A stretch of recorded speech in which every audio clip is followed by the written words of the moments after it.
नमस्ते मित्रों, आज हम जानेंगे हनुमान प्रसाद पोद्दार के बारे में, जो कि एक बहुत बड़े लेखक बोला जा सकता है।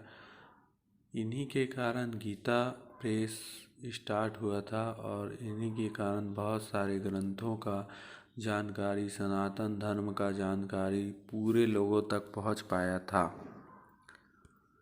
तो हनुमान प्रसाद पोद्दार के कई मार्मिक घटना भी है, जिसके बारे में हम जानेंगे।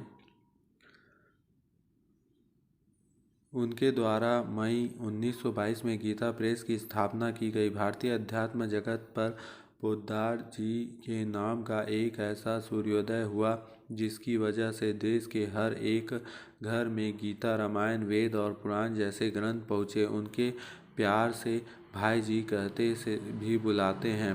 उन्होंने गीता पर एक टीका लिखी और उसे कोलकाता के वाणिक प्रेस में छपवाई। पहले ही संस्कार की 5000 प्रतियां बिक गई थी, परंतु पोद्दार जी की इस बात का दुख हुआ कि इस पुस्तक में बहुत सी गलतियां थीं। इसके बाद उन्होंने इसको संशोधित संस्करण निकाला, मगर इसमें भी गलतियां दोहराई गई थी। इस बात से उनके मन में गहरा धक्का लगा और उन्होंने फैसला किया कि जब तक अपना खुद का प्रेस नहीं होगा, यह कार्य आगे नहीं बढ़ेगा। आज गीता प्रेस गोरखपुर का नाम किसी भी भारतीय के लिए यह नाम अनजान नहीं है। इस देश में और दुनिया में हर कोने में रामायण, गीता, वेद, पुराण, भागवत, उपनिषद से लेकर प्राचीन भारत के ऋषि और मुनियों की कथाओं को पहुंचाने का एकमात्र श्री गीता प्रेस गोरखपुर के संस्थापक हनुमान प्रसाद पोद्दार जी की ही है। 1906 में उन्होंने कपड़ों में गाय की चर्बी के प्रयोग किए जाने के खिलाफ आंदोलन चलाया और विदेशी वस्तुओं और विदेशी कपड़ों का बहिष्कार के लिए संघर्ष छेड़ दिया था। तो देखो, हनुमान प्रसाद पोद्दार जी हैं, उनके साथ घटना हुई।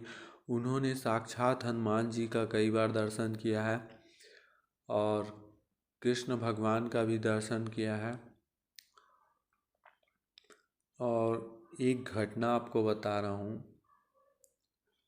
एक बार क्या हुआ, एक दूसरे कोई फकीर संत थे, मतलब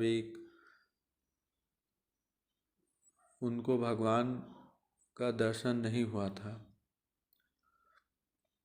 तो स्वयं कृष्ण भगवान उनके स्वप्ने में आए और बोले कि जो हनुमान प्रसाद पोद्दार जी हैं, वो स्वयं चलते फिरते वृंदावन है। मैं स्वयं उसके हृदय में रास की लीला करता हूँ और उनके हृदय में ही एक सूक्ष्म जगत जैसे बोलते हैं ना, वैसा ही एक बहुत ही गहरा मतलब लगाव है मेरे को उनसे। और उनके हृदय में ही मैं रास विहार ये सब करता हूँ। और ऐसा सब बातें जब सुना तो वो बहुत ही रोया और फिर उसके बाद उस संत से मिलने गया, हनुमान प्रसाद पोद्दार जी से, और उनका दर्शन करके वो गदगद हो गया और रोया भी और गदगद भी हुआ। तो ऐसे होते हैं, महान संतों को पहचानना बहुत कठिन होता है।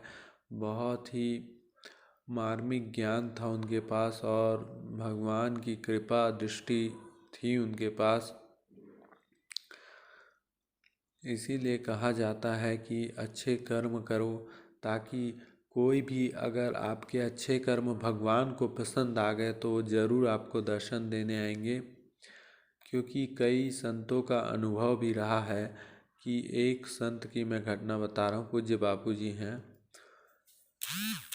वो ये सच्ची घटना है। वो रोज़ शिवलिंग में दर्शन करने जाते थे। एक दिन वो रोज़ फल भी चढ़ाते थे वहाँ।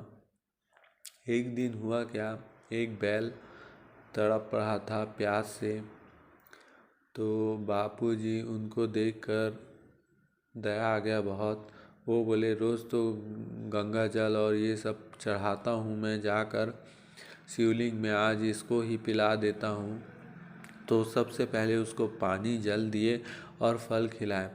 फिर वो बापूजी फिर घर की तरफ लौट रहे थे तो इनके हृदय से आवाज़ आया कि मैं तुमको पूर्ण रूप से मिलूँगा। तो वो बोले कि कौन बोल रहे हो? तो वो बोला कि मैं आत्म शिव बोल रहा हूँ। और पूज्य बापूजी को उनके जो गुरु हैं लीला राम जी के रूप में मिले और वो पूर्ण रूप से उनको आत्म साक्षात्कार कराए। तो यही है भगवान का दर्शन। और वो आज बहुत प्रसिद्ध हो गए बापूजी, जिनके 10 करोड़ भक्त हैं और दीक्षा शिक्षा लिए हैं और आगे बढ़ रहे हैं। अच्छे संस्कार उन लोगों के पास में हैं, जिसके जरिए वे उच्च पद पर भी आसीन हैं कई लोग, और अच्छे अच्छे काम कर रहे हैं। मातृ पितृ पूजन और भी अनेक चीज़ें कार्य सेवा कार्य 50 वर्षों से निरंतर चलते आ रहा है। तो यही है महापुरुषों की संगति एवं उनके वाणी को जीवन में उतार लें। अगर हम महापुरुष के 2% भी वाणी को जीवन में उतार लें और उस पर चलते हैं तो अवश्य आप भगवत प्राप्ति तक पहुंच पाएंगे। जय श्री राम।